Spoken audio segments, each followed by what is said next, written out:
everyone, welcome to my channel. Today I've got this look for you, which was inspired by the nice weather outside, which you can't see because it's behind the camera, but anyway. And springtime weather, sunshine and pink, because I am into pink lately. Don't know why. Anyway, I just really wanted to do something bright, colorful, and here it comes again. I wanted to do something easy and wearable, but then I just happened to do a cut crease and an ombre liner. The ombre liner was actually planned, but the cut crease really wasn't completely planned. I just suddenly felt like doing a cut crease and this happened. Yeah, this is just how my life goes, but I still consider this quite wearable. Anyway, if you want to see more makeup pictures of me and some other stuff that I also take pictures of, you can always follow me on Instagram. I'll put my name down below here. And that's really all I have to say beforehand. I don't have any warnings about this look. It's really not all that difficult once you really get into it. So let's get started. This time around I'm going for, well, not really fully an Instagram brow, but I am going to go for quite drawn on eyebrows, I suppose. Quite dramatic eyebrows. My way of doing that is actually very simple. It's the whole reason why, to me, eyebrows like these are easier than natural eyebrows. I pretty much just outline them and then I start filling them in like the easiest way possible to do brows. So yeah, I'm just gonna do that real quick. In this inner corner here I am doing hair strokes, just so my eyebrow, you know, sort of ends naturally and doesn't suddenly just have a block and then that's it. I'm applying an eye primer, and as usual I'm also using that to sharpen up the eyebrow a little bit on the bottom.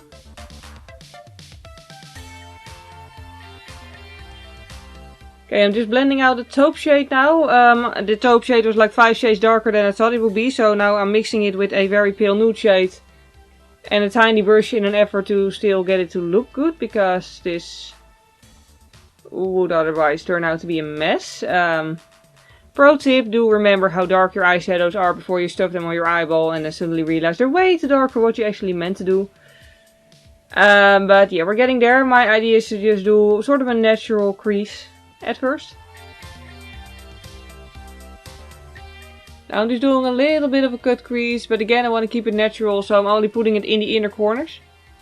So pretty much I'm just putting a glitter primer till about halfway on my eyelid. A little bit above where the natural crease would hit, so I need to put it a little bit higher than I have currently. And then just dab it out. Okay, the downside with glitter primer is that you never know exactly where it is because it's see-through. But I'm just going to assume that it's in the right space and just apply the next shade. Just doing the exact same thing as I did with the primer. I'm just applying it and then in the center of the eyelid I'm just going to dab it out. This is a bit of an ancient eyeshadow, and like not just with ancient eyeshadows they sort of crumble. But overall speaking, I do always prefer with any look I do for this particular reason to always do my face last.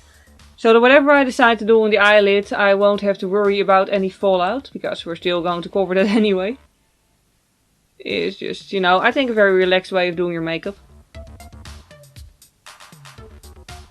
I'm just using a matte pink shade to blend it out with the rest of the eyelid. Just make sure it goes nice and smooth. And then on the exact outer corner, mainly just to have something on the primer, I'm just applying a nude shade at first. Just to cover up the primer. And then I'm going in with that taupe shade again, which is a lot less scary now that there's actually something covering the primer already, so it's not too intense. Just putting a little bit of shimmer under my brow bone to highlight it before I forget.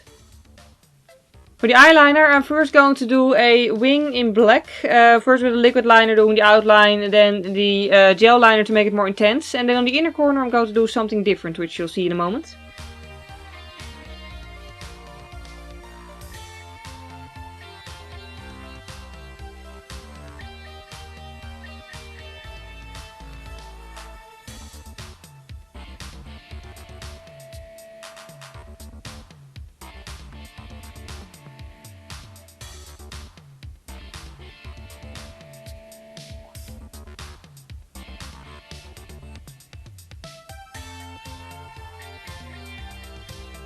As you can see, I'm sort of blending it out on the inner corner because I want to do an ombre, and if there's already some dark blended there, it just makes the entire process easier.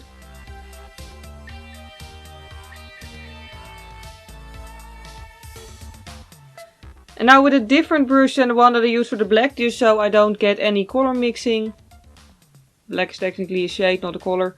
Point is though, I'm going to just put my inner corner in pink and just blend those two together. Do use something as eye safe, by the way. I'm using an eye safe liquid lipstick. You can also use a liquid eyeliner if you have it in this shade, but just use something that's safe to use.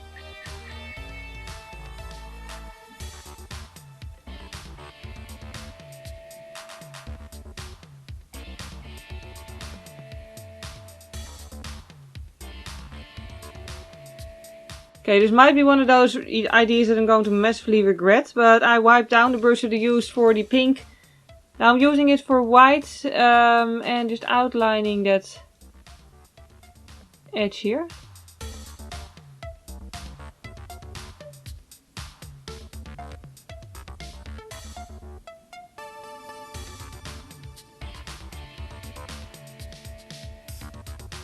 What I'm going to do now is apply a slightly pinkish toned highlighter, a very reflective one, onto the stripe. Just going to set the eye primer that I used. It dries on its own, but I still prefer to set it. And also what it does, it just ties everything together in a pink shade. This is the same highlighter that I'm going to use later as an actual inner corner highlight, but because I still need to do my concealer and all, I'm just going to leave that alone for now. Chances are I would ruin it with the concealer later anyway, otherwise. And then before I forget, I'm just making the waterline nice and pale. And trust me, that is something I will otherwise forget.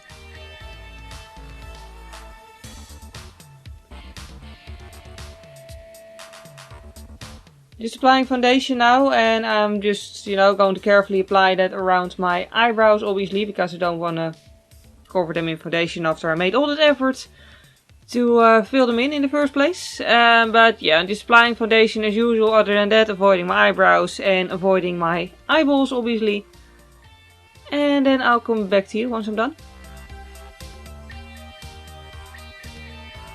I just actually realized I still had concealer in my inner corners all the time and powder from this morning when I went to the dentist. So I'm just going to pretty much fill up the concealer rather than applying a whole new layer, because there's already concealer there apparently. Oops. But we're just gonna ignore that. Okay, to my surprise it actually didn't start to go weird over the concealer and powder that was already there. So I'm just going to powder real quick. And otherwise hope that the laws of physics and nature and makeup are just going to ignore me and just keep this looking nice.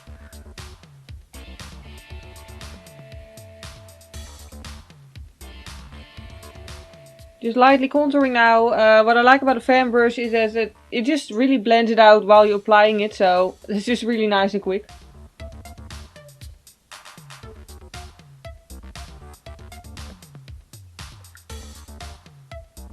Then some blush, of course, in a pink hue. I always have troubles pronouncing that word. Then I'm just going to use a highlighter that I also used on that line. As you can see, it's quite blinding. And yeah, just applying it as I usually do. On that outer edge and that outer C shape.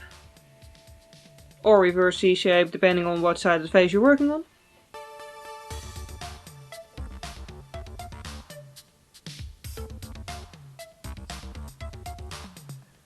Now I'm just applying the pink shade on my lower eyelid.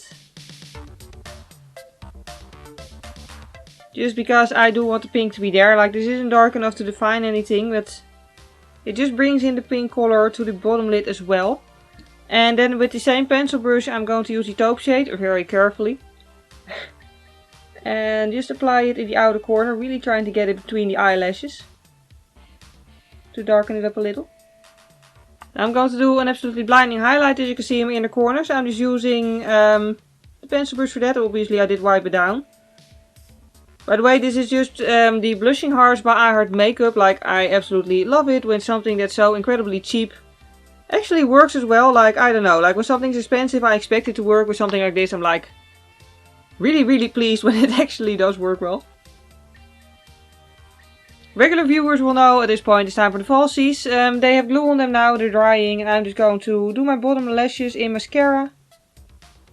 You could do your top lashes as well, but I tint mine so it wouldn't be excessively useful to try to make them darker when they're already black. So yeah.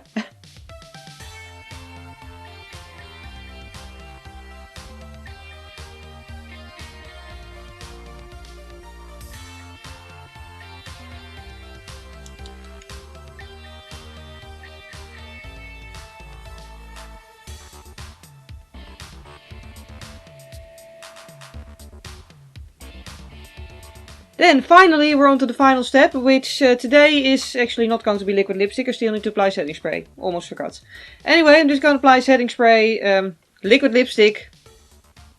I'm just going to apply the liquid lipstick that I also applied in my inner corners, period. We're just going to leave it at that and do it.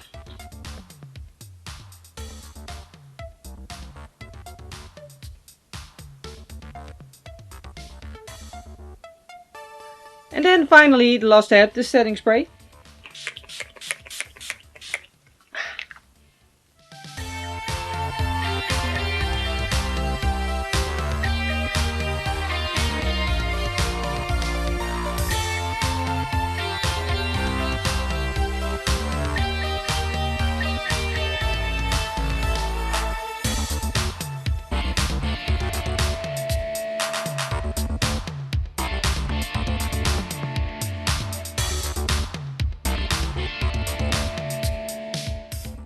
And here we have it, the final results. I really hope you enjoyed watching this video and that it was useful to you. By the way, let me know if you actually like, just out of curiosity, like I don't mind either way, whatever reasons you have for watching my videos. But I'm sort of curious if any of you actually ever recreate the looks that I do, or that you just watch it for fun or as inspiration for different looks. I don't know, I'm just curious, so let me know. But yeah, point was, if you enjoyed this video for whatever reason, please click the like button, it would really help me out. And yeah, if you want to see more of my videos, chatty videos, mainly makeup tutorials, but also piercing videos, nail art and whatever else I can think of, you can always subscribe to my channel.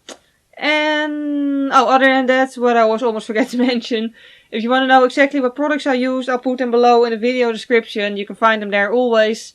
And of course, as always, you don't need to use the exact same products as I did. They're just there for convenience, if you want to know. And that brings us to the end of this video finally. I really hope you enjoyed it. Thank you very much for watching. I hope you have a wonderful day and I hope to see you next time. Bye!